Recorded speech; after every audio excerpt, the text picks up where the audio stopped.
Dubbed a voice action adventure, Konami's LifeLine was released earlier this year in Japan under the name Operator's Side, but if you want to play it, you'll need a USB headset. The game is set on a space station far into the future. After being attacked by aliens, most everyone on the ship is either dead or trapped in the main control room. You'll find yourself stuck in the control room, but you do have access to the ship's security systems and cameras.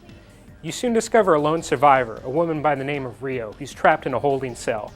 It's up to you to help Rio make her way through the ship to free you from the control room. The story of the game, however, is much more than just guiding Rio through the ship. You'll also be trying to locate friends that went missing during the attack. And of course, what futuristic space adventure wouldn't be complete without a dangerous alien menace? Much like any other action-adventure game, you'll spend most of the time exploring the spaceship, collecting items, solving puzzles, and battling aliens. What makes the game so unique is the use of the USB headset. Since you're watching Rio from the control room of the ship, you're giving her orders with your voice instead of through the standard controller. The voice recognition technology used in the game knows more than 5,000 words and around 100,000 phrases. When you enter a room, you'll guide Rio around to see what she can interact with.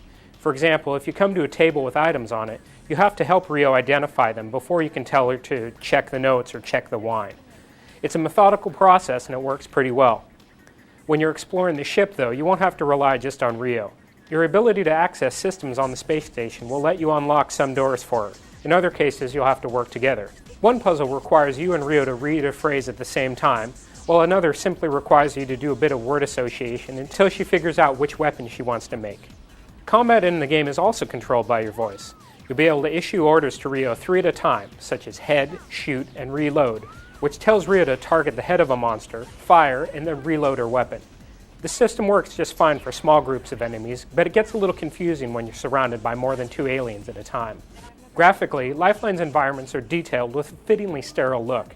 The space station features a combination of modern-looking hotel rooms, industrial areas, and other futuristic environments, although you're limited as to what items the game will let you interact with. The character models look decent as well, with a good amount of detail, but they aren't truly impressive. The alien creatures do have some creepy designs and animation, which makes them stand out from the rest of the game.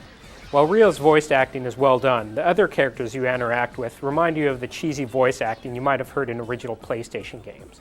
The game has some creepy sound effects, but the game stays quiet most of the time, which fits well considering you're in a nearly empty space station. From what we've seen so far, LifeLine has more to offer than just a gimmick.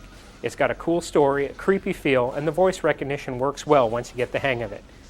If you're looking for something truly different, keep an eye out for LifeLine when it ships this March for the PlayStation 2.